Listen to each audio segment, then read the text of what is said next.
extremely excited to have as our guest best-selling author and internationally renowned tarot teacher, Sasha Graham.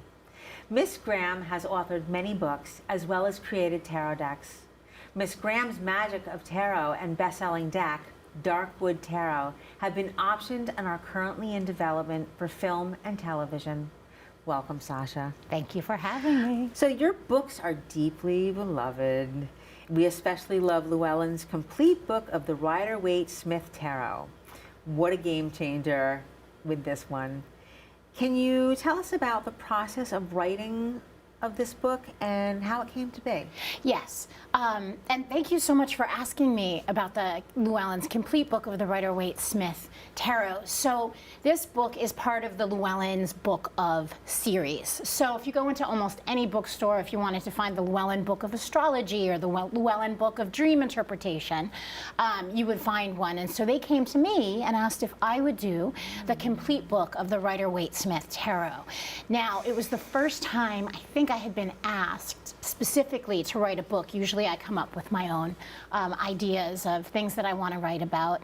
And immediately I got really excited when they approached me, because most tarot books tend to be the author's take on tarot. And because this is the book of the Rider-Waite-Smith Tarot, I had to remove myself as best I could from the equation and try and get to the heart of what was Arthur Waite concentrating on when he created the pictorial key, and what was Pamela Coleman Smith doing as she was illustrating the cards. So it was really about deconstructing the work that they in the Golden Dawn were doing, as opposed to what I think that the cards were. Could you share any morsel of your time spent with Stuart R. Kaplan of U.S. Games? Oh, I'm so happy that you asked me about that too. Yes, Stuart Kaplan. It was such an extraordinary honor to get to know him and to interview him and to speak with him. He was an incredibly passionate man, obviously, passionate about the work that he did in so many different subjects. He was a writer at heart. Like, he was an incredible businessman, obviously. He built the company U.S. Games completely around the Rider-Waite-Smith Tarot and bringing that to market in 1972. But I feel like Stuart was as much of an artist as he was a businessman, and he completely empowers empowered and continues to empower women, because if you look at the company U.S. Games, I think it's like 90% women that make up, yeah, the offices and the executives. It's so Stuart was incredibly inspiring, incredibly kind. And yeah, I'm just grateful that I got to know him. I wish we had time to go through all of your works, but for now, we will concentrate on two outstanding titles, the Darkwood Tarot and the Magic of Tarot. Let's start with the Magic of Tarot. In this book, you state that you read tarot because you are a storyteller. How can one learn to embrace this approach? So one of the interesting things about tarot reading, and it doesn't matter what kind of a reading you're getting or giving to someone, like maybe you're someone who loves the idea of divination with tarot cards and you want to tell the future or be told the future. Whether you're using the cards for divination or whether you're using it just for what's going on right now, or whether you're using it for magic, there's so many different ways to use tarot. No matter how you're reading the cards, you're still telling a story, you know. And when I was starting out, when I first started my first deck of cards, I was 12 years old and like so excited to read the cards, and I pulled the deck, and when I opened it up, I was so overwhelmed by all of the cards, and I don't ever want anyone to who's excited to read the cards to feel like they can't do it.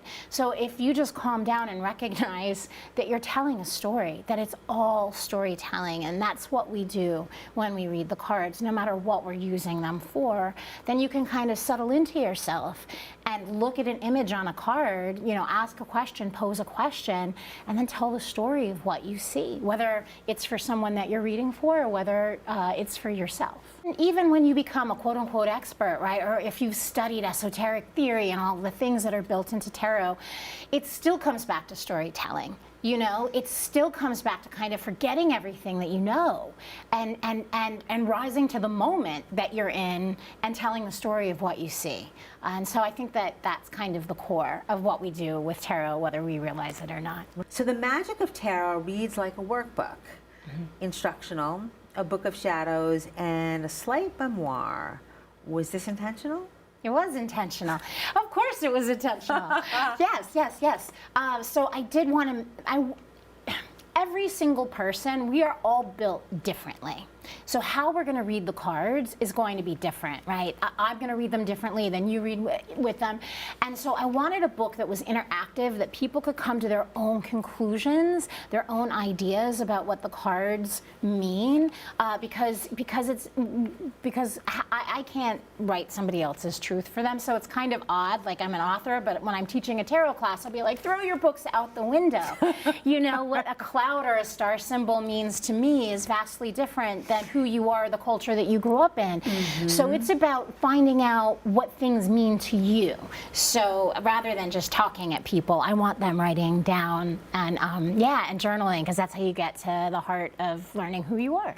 Let's talk about your collaboration with Abigail Larson and Darkwood Tarot. Okay. What are other factors from your perspective that makes this deck so unique? So the Darkwood Tarot, I intentionally created it as a shadow deck. So when I'm talking about the shadow, what I am talking about is there's this very kind of human quality to all of us when we're reading the cards to often just focus on the good things and often kind of tell ourselves the things that we want to hear. But tarot readers, we're not here if we don't learn something new in a tarot reading, then what's the point of reading a card, right? And the whole point, in my opinion, of magic, of aligning with what's going on in your life, is evolution. And so I don't think that any of us can really evolve or become who we're authentically meant to be if we're not looking at the darker parts of ourselves, the icky parts that we don't always want to look at. And so the Darkwood Tarot is very intentionally a tarot deck that can be used as a regular deck, but I offer up that the reversals can be used to look at a shadow issue inside of yourself. Now, I also wanted to focus on women, and I wanted to focus especially on the feminine principle and why females can be really ruthless with one another, right? I wanted to look at all of these like super like kind of dark things, and so I knew I was going to have to find an illustrator that could sort of seduce people into looking at the darker parts of themselves.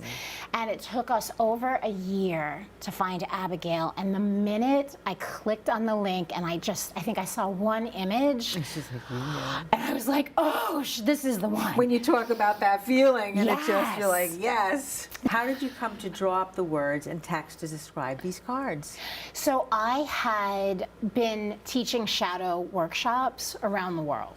So I had done shadow workshops here in New York, I had taught some in the Middle East, and it was a subject that I kept going back to again and again and again because, you know, again, stopping the pattern, being thoughtful about your life, not being stuck in the past. It just seems to me that for myself personally, the strongest magic is shadow magic. And so a lot of the deck and a lot of the book came out of all of the materials that I was already using to teach tarot readers how to dive into their shadow. Can we talk about Tarot of the Witch's Garden, which is now available for pre-order? Yes, so Tarot of the Witch's Garden is my new tarot deck. It's coming out in June of 2023, and it's just come up for pre-order. So when I finished doing the Darkwood Tarot very specifically has a protagonist, the Shadow Witch. She's the Fool, and so you follow her as well as she goes into the forest. And I thought, because the Darkwood Tarot begins with this heartbreak, she's kind of young and her heart breaks. and then she learns all these lessons in the dark forest. I thought it would be interesting to create a tarot deck about kind of the crone version of the Shadow Witch. What happens when she comes back out into the light? And so I thought, well, it would be a witch's garden where she's teaching other people how to make magic, how to like work with their powers. So the witch's garden is very much kind of the light side of the Darkwood Tarot. Her many titles can be found at fine booksellers everywhere like Barnes & Noble and Soul Journey in New Jersey. We wish to thank you, the viewers, for watching Oculus Alchemy.